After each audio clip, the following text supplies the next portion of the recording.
bottom plates are now complete and fixed into position. The next group of wall boards are sorted and stacked clear of the floor next to their wall, leaving plenty of workspace. Any decking has been built and we're now ready to make our walls. We can now install each profile in the alphabetical and numerical order as shown on the wall elevation drawings.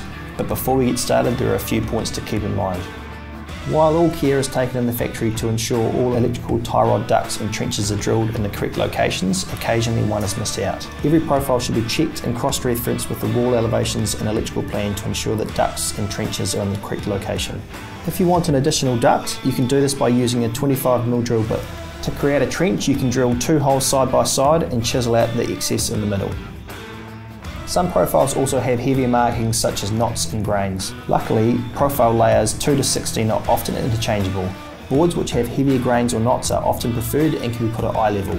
But if this isn't the look you're after, then they can be placed in a less conspicuous position like behind a bath, a cupboard or a shower, inside a wardrobe, or high up on a wall where they won't be as easily noticeable. The same goes for boards that might have a slight bow on them. You can use these in the lower half of the wall where the added weight can straighten them up. For these reasons, it is important to inspect each board and decide where it should be placed. They cannot be changed once the wall has been assembled. Try to avoid damaging the timber profiles and definitely don't walk on them. Any marks can be sanded off later, but this is difficult work. If profiles do become marked, it is easier to sand them off before installing them in the wall. While sorting the timber boards, you might find that some have similarly labelled profiles. It is because of this that it's critical to study the wall elevation drawings so that each wall board is located in their correct positions. You may find that some profiles are reversible end for end. This will allow you to reverse some wall boards to have a particular face, say one with a large knot facing on a particular side.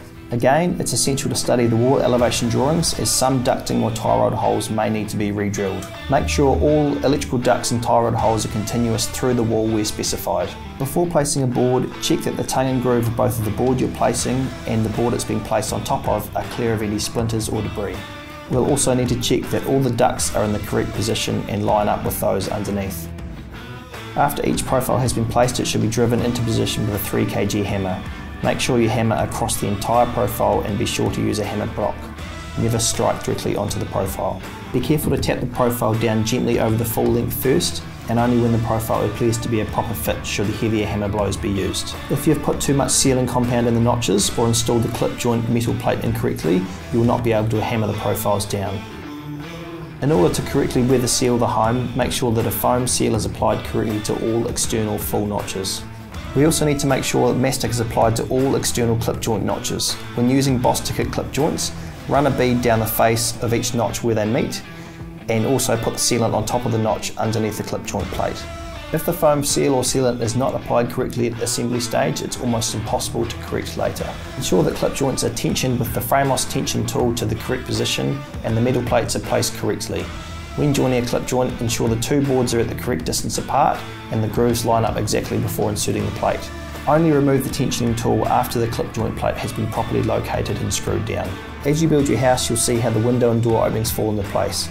We suggest you wait until the roof is on before fitting the doors and windows.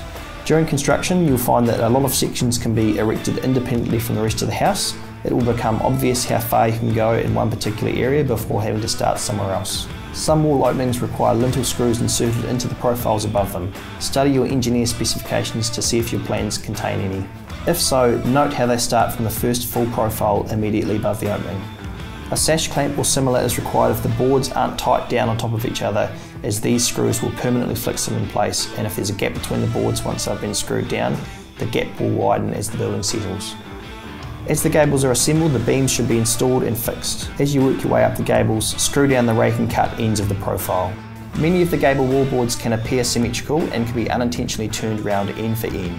As the gables are cut in the factory as a match set, it's important that these profiles are assembled in the correct location. Now is also a good time to study the roof layouts. Some designs include both sarked roof and trussed roof systems, and the marriage between the 2 systems is critical.